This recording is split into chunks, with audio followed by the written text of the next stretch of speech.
నమస్తే, welcome to NSTV news. ముందుగా ముఖ్యాంశాలు. కర్నూలు జిల్లా ఆదోని వైసీపీ పార్టీ కార్యాలయంలో ప్రెస్ మీట్ ఏర్పాటు చేసిన వైసీపీ నాయకురాలు జులేఖా బి మరియు శ్రీలక్ష్మి ఈ కార్యక్రమంలో మాట్లాడుతూ కూటమి ప్రభుత్వం వచ్చి 11 నెలలైనా మాజీ ఎమ్మెల్యేపై ఇంకా ఏడవడమేనా? గ్రామాల్లో డ్రైనేజీలు, సీసీ రోడ్లు వేసిన ఘనత మాజీ ఎమ్మెల్యే సాయి ప్రసాద్ రెడ్డిదే అన్నారు. మేము కూడా చూస్తూ ఉండమని చెప్పి కూడా తెలియజేసుకుంటూ నాకు ఈ అవకాశం ఇచ్చిన పెద్దలందరూ నేను ధన్యవాదాలు తెలుపుకుంటున్నాను. దృష్టిలో మీరు ఒక ఉన్నతమైన స్థానానికి పొందాలని చెప్పేసి మీరు ఇవన్నీ చేస్తా ఉన్నారని చెప్పేసి నేను ఈ మీడియా ద్వారా మీకు తెలియజేస్తున్నానమ్మా. ఫుడ్ కార్పొరేషన్ గా మీరు ఉన్నప్పుడు మీరు ఏం చేశారు చెప్పండి. మీరు ఏనాడన్నా ఇట్లా గ్రామాలకు మీరు ఆ రోజు ఎందుకు వెళ్ళలేదు? మీ ఫుడ్ కార్పొరేషన్ లో ఎంతమంది స్కూల్స్ కి ఇదైనాయి, మళ్ళీ అవన్నీ మీరు ఇది చేయలేకపోయినారే. ఈ రోజు మీరు ప్రతిసారి సాయి ప్రసాద్ రెడ్డి అన్న ఇది చేయలేదు, మీరు రాండి సాయి ప్రసాద్ రెడ్డి అన్న వచ్చి మీకు సమాధానం చెప్పేంత ఇది లేదమ్మా. మేము వస్తాము, మీకు ఏమైతే డెవలప్మెంట్ ఆ రోజు, ఎందుకంటే గడప గడప ప్రోగ్రామ్ లో నేనైతే వెళ్ళలేదు, కానీ అక్కడ శ్రీలక్ష్మి వెళ్ళింది ఆ ఊరికి. గడప గడప ప్రోగ్రామ్ లో తను ఉంది, అక్కడ ఉండే ప్రజలతో కూడా మాట్లాడింది. అక్కడ స్కూల్స్ అయితేనేమి, తర్వాత కరెంట్ పోల్స్ అయితేనేమి, డ్రైనేజ్ అయితేనేమి, రోడ్లు అయితేనేమి, మరుగుదొడ్లు అయితేనేమి, ఇలాంటివి ఎన్ని పనులు చేసినాయో కూడా మీ దృష్టికి కట్టినట్లు మేము చూపిస్తాం తల్లి. మీరు రేపు రాండి అని చెప్పి నేను మీకు ఆహ్వానిస్తున్నాను. మళ్ళీ మేము కూడా వస్తాము, దీనికి వస్తామంటే గిన మేము సిద్ధంగా ఉంటామని చెప్పేసి ఈ మీడియా ద్వారా మీకు తెలియజేస్తూ నేను సెలవు తీసుకుంటున్నానమ్మా. నా పేరు జులేఖా బి. నేను వైఎస్ఆర్సీపీ పార్టీ రాష్ట్ర సంయుక్త కార్యదర్శిగా నిధులు వర్తిస్తున్నాను. ఇక్కడ విచ్చేసినటువంటి మీడియా సోదరులకి, వైఎస్ఆర్సీపీ పార్టీ తరఫున శ్రీలక్ష్మి గారికి, మా శోభలత మేడం గారికి నా యొక్క ధన్యవాదాలు తెలియజేసుకుంటున్నాను. అలాగే ఈరోజు ఈ ప్రెస్ మీట్కి పెట్టడం కారణం ఏమంటే, గుడిసె కృష్ణమ్మ బలేకల్ గ్రామానికి ఈరోజు ఆమె స్వచ్ఛ భారత్ చేయాలని చెప్పేసి వెళ్ళారు. అక్కడ పదే పదే సాయి ప్రసాద్ రెడ్డి అన్న పేరు తలుచుకుంటూ ఆమె అక్కడ ఏమి డెవలప్మెంట్ చేశారు, 3 సార్లు కూడా వరుసగా ఎమ్మెల్యేగా గెలిచి మీరు ఇంతవరకు అక్కడ అభివృద్ధి పనులు అనేది చేయలేదని చెప్పేసి ఆమె మాట్లాడడం జరిగింది. మళ్ళీ అమ్మ మీరే మాట్లాడినారు, డ్రైనేజ్లో ఆ ఊర్లో ఉండే పెండ్లిళ్ళు చేసిన వాళ్ళు చెత్త వేస్తా ఉన్నారు, మళ్ళీ ఈ విధంగా చెత్త వేస్తా ఉంటే ఎట్లా అని చెప్పేసి మీరే క్వశ్చన్ చేశారమ్మా. అక్కడ నేను మీకు దానికి సమాధానం చెప్తున్నాను తల్లి. మళ్ళీ వైఎస్ఆర్సీపీ పార్టీ ఉన్నప్పుడు, సాయి ప్రసాద్ రెడ్డి గారు ఎమ్మెల్యేగా ఉన్నప్పుడు మళ్ళీ ఆ ఊర్లో డ్రైనేజ్ ఎవరు చేశారు, అక్కడ రోడ్లు కొన్ని ఎవరు వేశారమ్మా, ఇది మీరు తెలుసుకొని మాట్లాడింటే చాలా బాగుండేది. చెత్త ఎక్కడన్నా రోడ్డు మీద వేస్తారు కానీ డ్రైనేజ్లో వేయరు తల్లి. కానీ కొంతమంది గ్రామాల్లో ఎట్లా ఉంటారంటే చెప్పినా కూడా వినరనమాట, వాళ్ళు వేస్తూ ఉంటారు.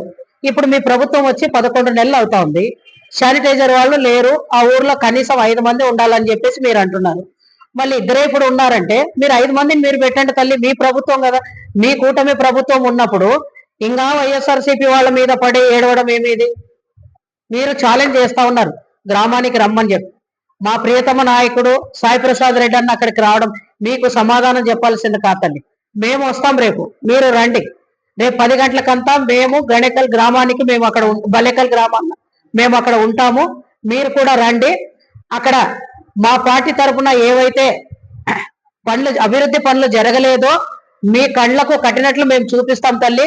మీరు రేపు ఖచ్చితంగా రండి అని చెప్పేసి నేను మిమ్మల్ని అక్కడ పిలుస్తా ఉన్నాను.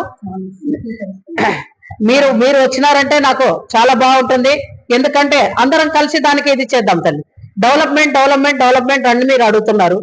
కనీసం మీరు వచ్చి ఇప్పుడు 11 నెలలు మీ కూటమి ప్రభుత్వంలో సూపర్ 6 పథకాల గురించి మీరు మాట్లాడలేక ఏదో ఒక తప్పుదారి అక్కడ ప్రజలను ఎక్కడైతే మమ్మల్ని నిలదీస్తారో అని మీకు ఒక భయం కలిగి ఇక్కడ ఏమి పనులు చేయలేదు.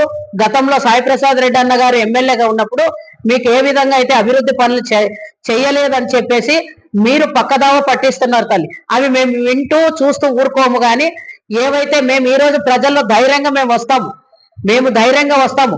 ఎందుకంటే మేము ప్రజలకు నవరత్నాలు ఏవైతే జగన్మోహన్ రెడ్డి గారు మాట ఇచ్చినారో ఆ మాట కట్టబడి కూడా నవరత్నాలు కానీ 99 రత్నాలు ఇచ్చినారని చెప్పేసి మేము గర్వంగా చెప్పుకుంటాము ప్రజలలో. కానీ మీరు సూపర్ 6 పథకాల్లో ఏదన్నా ఒకటి ప్రజలకు లబ్ధి పొందిందా అంటే ఏది పొందలేదని చెప్పేసి నేను ఈ మీడియా ద్వారా మీకు తెలియజేస్తా ఉన్నాను. సరే, మీరు రండి, మేము వస్తాము. అక్కడ అభివృద్ధి జరిగిందా లేదా మీ కళ్ళకు కట్టినట్లే నేను చూపిస్తానని మీకు సవాల్ విసురుతున్నాను. రేపు మేము 10 గంటలకంతా అక్కడ ఉంటాము. మీరు కూడా రండి, మళ్ళీ మాట్లాడదాం. ఏదన్నా ఉంటే చూపిద్దాం దాన్ని. స్వచ్ఛ భారత్ అంటే అమ్మా ఏదో ఒకటి చెత్త అనేది మేము ఇప్పటికి 11 నెలలు అయిపోతుంది మా పార్టీ ఓడిపోయి. సరే, ఇప్పుడు మీరు కూటమి ప్రభుత్వం గెలిచిన తర్వాత అక్కడ చెత్త చెదారం అనేది ఉంటుంది. కానీ ఏ రోజైనా మేము మా ఎమ్మెల్యే గారు ఉన్నప్పుడు కానీ అక్కడ ఏదన్నా ఇలాంటివి ఉన్నాయని చెప్పేసి మీరు ఆ రోజు ఎందుకు దృష్టికి తీసుకురాలే? ఏదో మీరు మీడియా సోదరులకు అదేవిధంగా సోదరులకి నేను ప్రత్యేకంగా ధన్యవాదాలు తెలుపుకుంటున్నాను. అదేవిధంగా వైఎస్ఆర్సీపీ రాష్ట్ర సంయుక్త మహిళా కార్యదర్శి అయిన జులేఖాబి మేడం గారికి, అదేవిధంగా పెద్దలు శోభమ్మ గారికి కూడా ధన్యవాదాలు తెలుపుకుంటున్నాను. అంటే ఈరోజు ఉదయం స్వచ్ఛ భారత్ ప్రోగ్రామ్ లో భాగంగా గౌరవ కూటమికి సంబంధించినటువంటి ఫుడ్ కార్పొరేషన్ మాజీ డైరెక్టర్ కృష్ణమ్మ గారు బల్లకెల్ గ్రామంలో స్వచ్ఛ భారత్ ప్రోగ్రాం నిర్వహించడం జరిగింది.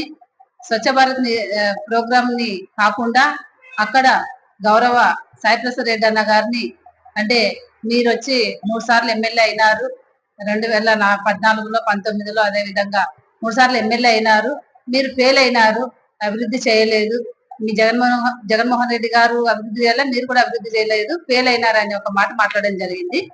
మేము సూటిగా కృష్ణమ్మ గారికి క్వశ్చన్ చేస్తున్నాం. అమ్మా, మీరు ఆ ఊరిని సందర్శించినప్పుడు మొదటగా సచివాలయం ఉంటది, అది అభివృద్ధిలో భాగమే, అదేవిధంగా రైతు భరోసా ఉంటది, ఆర్బీకే సెంటర్స్ ఉంటాయి, మరి ఇవేవి మీకు కనపడలేదా అని మేము క్వశ్చన్ చేస్తున్నాం. అదే విధంగా మీకంటే దాదాపుగా గౌరవ కూటమి పెద్దలందరికీ కూడా కొన్ని ఊత పదాలు వచ్చినాయి.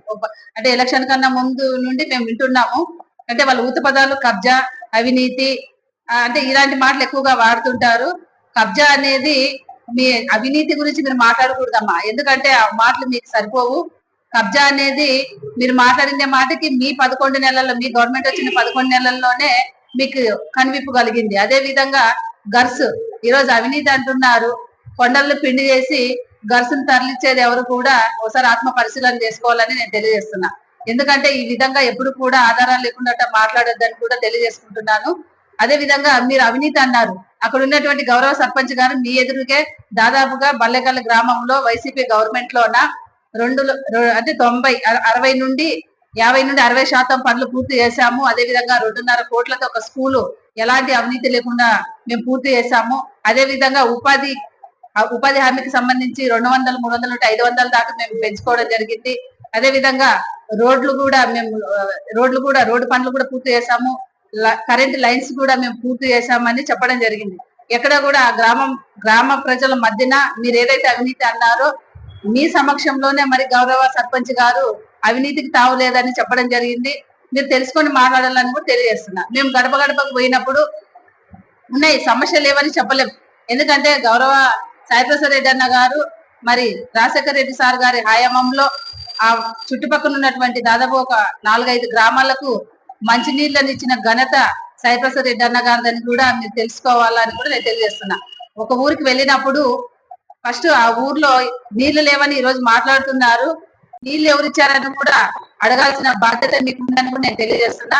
అలాంటివి తెలియకుండా ఏదో నోరుంది కదా అని చెప్పేసి పదే గౌరవ సాయిప్రసాద్ రెడ్డి అన్న గారిని మాట్లాడడం కరెక్ట్ కాదు.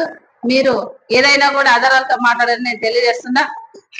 అదే విధంగా అక్క ఇంతకుముందు చెప్పినట్టు మరి ఆ ఊర్లో మీరే చెప్తున్నారు, అసలు కూటమికి సంబంధించిన వాళ్ళు గవర్నమెంట్ లో ఉన్నారా లేదా ఇంకా మా సాయిప్రసాద్ రెడ్డి అన్న గవర్నమెంట్ లో ఉన్నట్టుగా వాళ్ళు క్వశ్చన్ చేస్తున్నారు.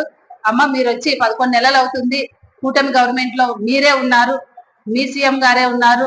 మీరు ఈరోజు ఏదైతే క్వశ్చన్ చేస్తున్నారో సాయిప్రసాద్ రెడ్డి అన్న గారిని కాదు మీరు క్వశ్చన్ చేసేది, సాయిప్రసాద్ రెడ్డి అన్న గారు కాదు ఎమ్మెల్యేగా ఉండేది, మీ కూటమి ఎమ్మెల్యే.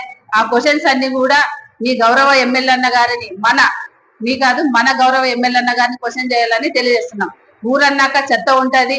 గతంలో ఒక సచివాలయం ఏర్పాటు చేసి ఆ సచివాలయంలో శానిటేషన్, అదే విధంగా ప్రతిరోజు కూడా డ్రైనేజెస్ క్లీన్ చేసే వాళ్ళు, ఒకవేళ ఎక్కడైనా డ్రైనేజ్ తీయకపోతే వెంటనే ఫోటో తీసి సంబంధించిన సచివాలయంకి అక్కడ ఉండే గ్రామస్తులు ఫోటో షేర్ చేసిన వెంటనే మళ్ళీ అక్కడ అంతా క్లీన్ చేసినట్టు ఫొటోస్ తీసి పెట్టేవాళ్ళమ్మా. ఈ రోజు మీరే చెప్తున్నారు 3 నెలలుగా ఆ ఊర్లో ఇద్దరే ఉన్నారు, 3 నెలలుగా జీతాలు కూడా లేదని. దాదాపుగా మరి అన్ని కూడా మీరే చెప్తున్నారు. మీరు ఆ ప్రెస్ మీట్ ఎందుకు పెట్టినారో స్వచ్ఛ భారత్ చేసుకొని వస్తే బాగుండేది. మీ గవర్నమెంట్ నే క్వశ్చన్ చేస్తున్నారు కాబట్టి అన్ని తెలుసుకొని మాట్లాడండి. ఈ రోజు గ్రామాల్లోన కొన్ని గ్రామాల్లో అంటే 42 గ్రామాలు మీరు తిరగక ముందే 42 వార్డులు మా గౌరవ సైప్రస్ రెడ్డి అన్న గారు తిరగడం జరిగింది. ప్రతి ఏరియాలో కూడా అక్కడ వాటర్ సమస్య ఉండేది వాస్తవము. అది కూడా గడప గడప ప్రోగ్రామ్ లో దాన్ని నెక్స్ట్ గవర్నమెంట్ వచ్చిన వెంటనే పైప్ లైన్ చేంజ్ చేపిస్తాను. ఎప్పటికో 20 సంవత్సరాల కిందట 4 ఇంచులు పైప్ వేశారు. అప్పుడు చిన్న జనాభా, కొంత జనాభా.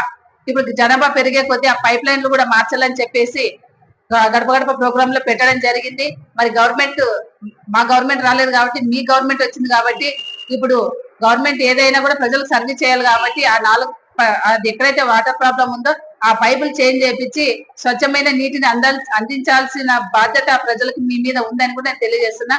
అదే విధంగా మీరు స్వచ్ఛ భారత్ చేస్తున్నారు, మంచిదే. స్వచ్ఛ భారత్ ఈ రోజు చేసేది మీరు ప్రతి 5 గ్రామాలు తిరిగినామంటున్నారు. మరి సంబగల్లులో కూడా వాటర్ వదలకపోతే చెట్టుకు కట్టేయమని గౌరవ ఎమ్మెల్యే అన్న గారు, ఈ కుటుంబం సంబంధించిన అన్నగారు చెప్పడం జరిగింది. ఇప్పుడు కూడా